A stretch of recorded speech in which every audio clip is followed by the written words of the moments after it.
You think you're chasing people, but what you're really chasing is presence.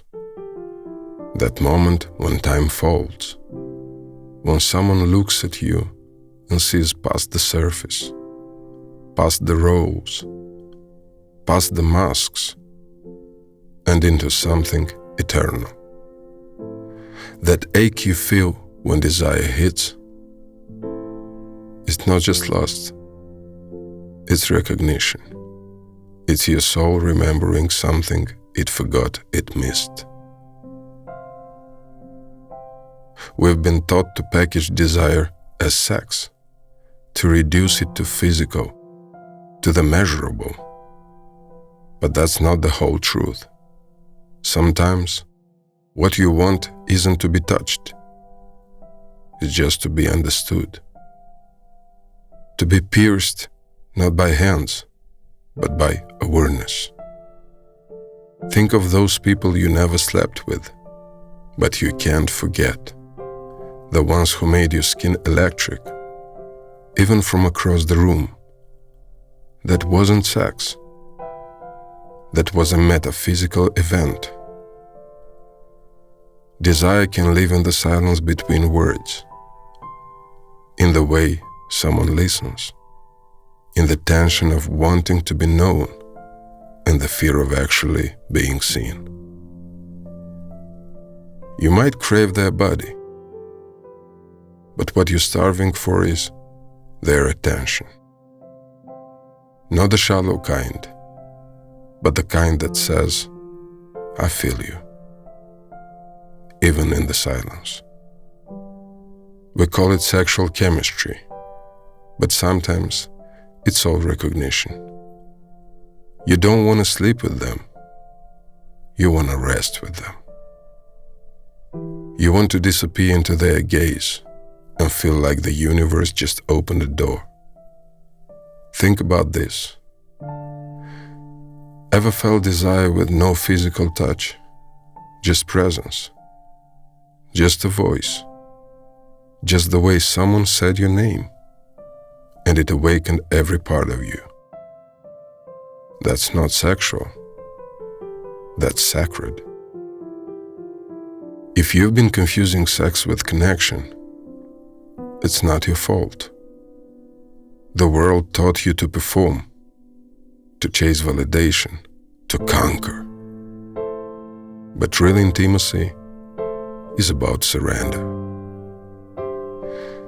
Next time you feel pulled toward someone, pause and ask yourself, is this about bodies? Or is this about being felt? Is it about friction? Or is it about resonance?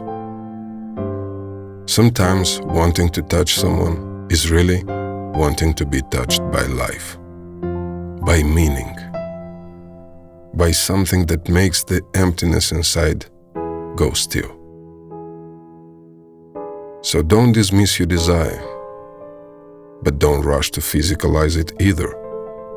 Sit in, let it breathe, trace it back to the part of you that aches. What is it really asking for?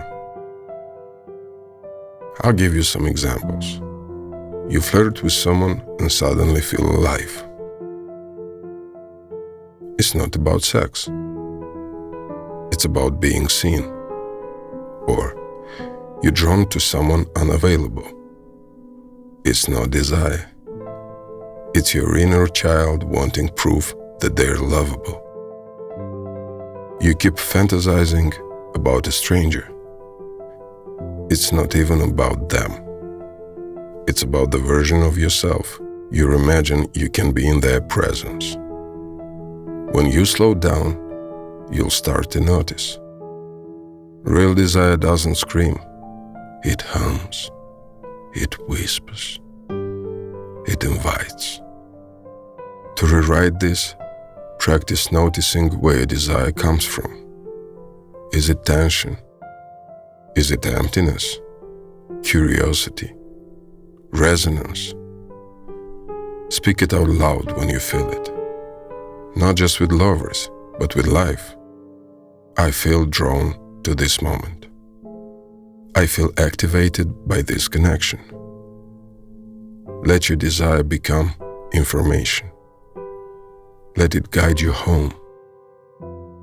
And when you meet someone who makes you feel still and alive at the same time, that's not sexual hunger.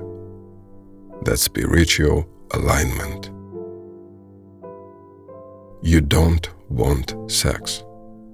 You want to be seen. By presence, not to be taken, but to be held fully. So if this stirred something in you, don't rush to name it. Let it ache. Let it linger. And I promise, it'll lead you not to climax, but to communion with even more powerful climaxes.